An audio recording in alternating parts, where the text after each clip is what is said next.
இந்த வீடியோவில் எதை பற்றி பார்க்க போகிறோம்னா பிரண்டையோட நன்மைகள். இந்தியா மற்றும் இலங்கையில் அதிகமாக காணப்படுகிறது.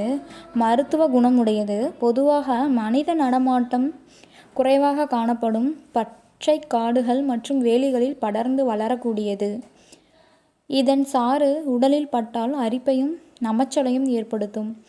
இதன் வேர் மற்றும் தண்டு பகுதிகளோ பெரும்பாலும் மருத்துவத்திற்கு பயன்படுகின்றன. இதில் நிறைய வகைகள் இருந்தாலும் 4 பட்டைகளை கொண்ட சாதாரண பிரண்டையே அதிகமாக கிடைக்கிறது. அடிபட்ட வீக்கம், சுளுக்கு, பிடிப்பு, வலி போன்றவற்றுக்கு இது சிறந்த நிவாரணம் தரக்கூடியது. துவையல் செய்து சாப்பிடுவதன் மூலமே நல்ல நிவாரணம் கிடைக்கும். இதன் துவையல் உடல் சுறுசுறுப்பை அதிகரிக்க செய்யும், ஞாபக சக்தியை பெருக்கும், மூளை நரம்புகளை பயன்படுத்தும், எலும்புகளுக்கும் சக்தி தரும், ஈறுகளில் இரத்த கசிவை நிறுத்துவதுடன் வாய்ப்பை பிடிக்கும் போக்கும். வாரத்தில் 2 நாள் வீதம் சாப்பிட்டு வந்தால் தேகம் வலுப்பெறும், உடல் வனப்பும் பெறும்.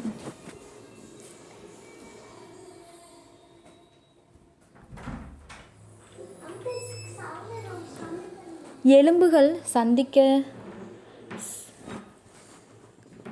சந்திக்கக்கூடிய இணைப்பு பகுதிகளிலும் நரம்பு முடிச்சுகளிலும் வாயுவின் சீற்றத்தால் தேவையற்ற நீர் தேங்கிவிடும். இதன் காரணமாக பலர் முதுகுவலி, கழுத்து வலியால் அவதிப்படுவார்கள். மேலும் இந்த நீர் முதுகு தண்டு வழியாக இறங்கி சளியாக, பசையாக மாறி முதுகு மற்றும் கழுத்து பகுதியில் இறுக்கி முறுக்கி கொள்ளும். இதனால் பாதிக்கப்பட்டவர்கள் தலையை அசைக்க முடியாமல் அவதிப்படுவார்கள்.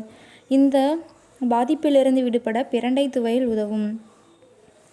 மன அழுத்தம் மற்றும் வாய்வு சம்பந்தமான நோய்கள் இருந்தால் வயிறு செரிமான சக்தியை இழந்துவிடும். அப்படிப்பட்ட சூழலில் இதை துவையல் செய்து சாப்பிட்டால் செரிமான சக்தியை தூண்டிவிடும், அஜீரண கோளாறுகளை போக்கும். மூல நோயால் அவதிப்படுபவர்களுக்கு இந்த துவையல் பலன் தரும். மூலத்தால் மலத்துவாரத்தில் அரிப்பு, மலத்துடன் இரத்தம் கசிதல் போன்ற சூழலில் இந்த துவையலை சாப்பிடலாம். மேலும் பிரண்டையை நெய்விட்டு வதக்கி அரைத்து 1 ஸ்பூன் வீதம் காலையிலும் மாலையிலும் சாப்பிட்டு வந்தால் நல்ல பலன் கிடைக்கும். பிரண்டையின் இலையிலும் துவையல் செய்யலாம். இதை சாப்பிட்டு வருவதால் இதய நோய்கள், இரத்த அழுத்தம், சர்க்கரை நோய், குடல் புண், மூல நோய் போன்றவை குணமாகும்.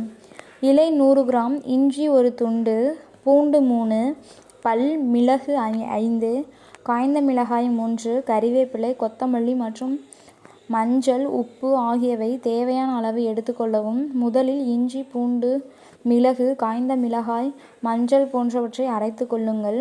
பிறகு பிரண்டை இலை, கறிவேப்பிலை, கொத்தமல்லி போன்றவற்றை நல்லெண்ணெய் அல்லது நெய்விட்டு வதக்கி ஏற்கனவே அரைத்து வைத்த கலவையுடன் சேர்த்து அரைக்கவும். உப்பு சேர்த்தால் துவையல் தயார். பிரண்டையை உலர்த்தி எடுத்து தீயில் எரித்து சாம்பலாக்க வேண்டும்.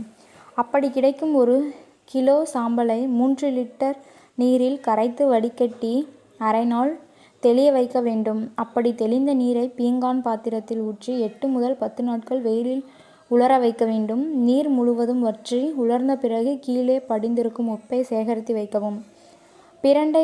பிரண்டை உப்பில் 2 முதல் 3 கிராம் எடுத்துக்கொண்டு அதனுடன் பால் சேர்த்து சாப்பிட 2 மாதத்தில் உடல் பருமன் குறைந்து ஊளைச்சதையும் குறையும்.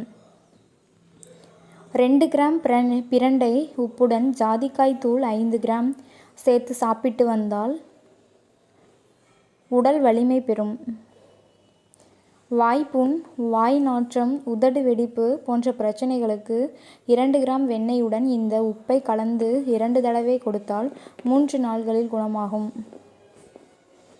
ஓகே ஃப்ரெண்ட்ஸ், இந்த வீடியோ பிடிச்சிருந்துச்சுன்னா லைக் பண்ணுங்கள், ஷேர் பண்ணுங்கள், கமெண்ட் பண்ணுங்கள்.